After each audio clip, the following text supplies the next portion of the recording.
dizer que um homem, para sentir-se plenamente realizado, tem de plantar uma árvore, ter um filho e escrever um livro. Plantei uma árvore quando tinha 12 anos. Sou pai de Márcia, Lucas e Lara Luize. Esse é o primeiro livro que eu escrevo. O conhecimento contido neste livro nasceu principalmente de experiências pessoais. Vários casos de depoimentos de pacientes estão aqui inseridos e servirão de base para uma reflexão interior. Escrevi esse livro com um propósito muito especial: promover o desenvolvimento das potencialidades interiores de cada um e assim libertá-los da ignorância em relação aos assuntos concernentes à mente. Dessa forma, o nível de energia aumentará e haverá melhora de sua vida nos planos espiritual, mental e material. A minha investigação sobre esse assunto começou muito cedo e as imagens estão bem vívidas em minha memória. Isso aconteceu numa linda manhã de primavera. A estação mais bonita, a meu ver, já que as flores exercem um fascínio muito grande sobre mim e, acredito, nas pessoas em geral. Nesse clima quase mágico, um pequeno circo foi armado no vilarejo onde minha família morava.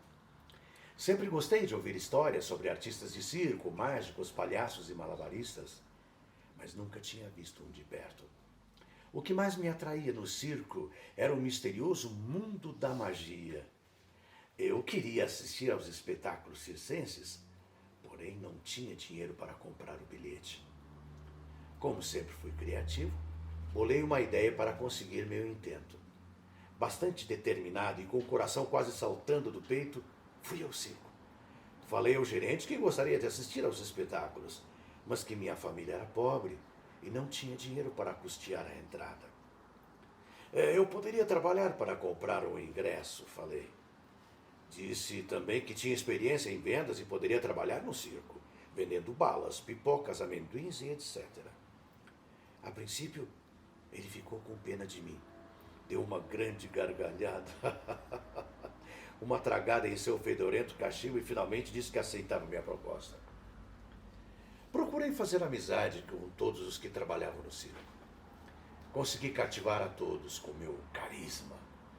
Desde os artistas que gozavam de grande prestígio até o mais humilde dos empregados.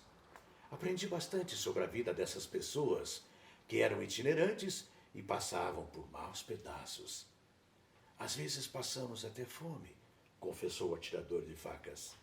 Sacrifícios e muitas lutas eram constantes na vida desses heróis. Mas isso não os assustava, porque tinham garra e um grande objetivo em suas vidas: levar a arte, o entretenimento e a cultura ao maior número de pessoas. Enquanto o circo permaneceu na vila, colaborei de todas as formas, até propaganda volante eu fazia, gritando as famosas frases: respeitável público, não percam hoje à noite. Foi gratificante ter conhecido os artistas circenses e principalmente convivido com eles. Pessoas tão fantásticas e cheias de energia que levam a arte ao povo. De outra forma, jamais teria acesso ao maravilhoso e mágico mundo do circo.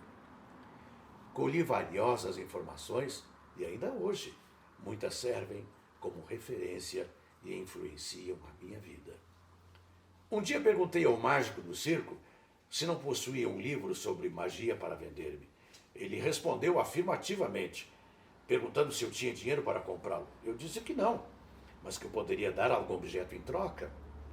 Ele perguntou com um ar zombeteiro: sua mãezinha cria galinha? Claro que sim, respondi. Por quê? Bem, disse ele, traga-me 2 galinhas bem gordinhas que te dou o livro em troca.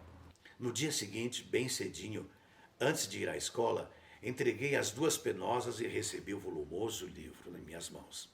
Era um livro de capa preta, com letras douradas, bastante volumoso, com mais de 200 páginas. Bem no centro do livro estava escrito hipnotismo. Senti uma sensação estranha quando peguei. Era como se a magia misteriosa tivesse me tocado.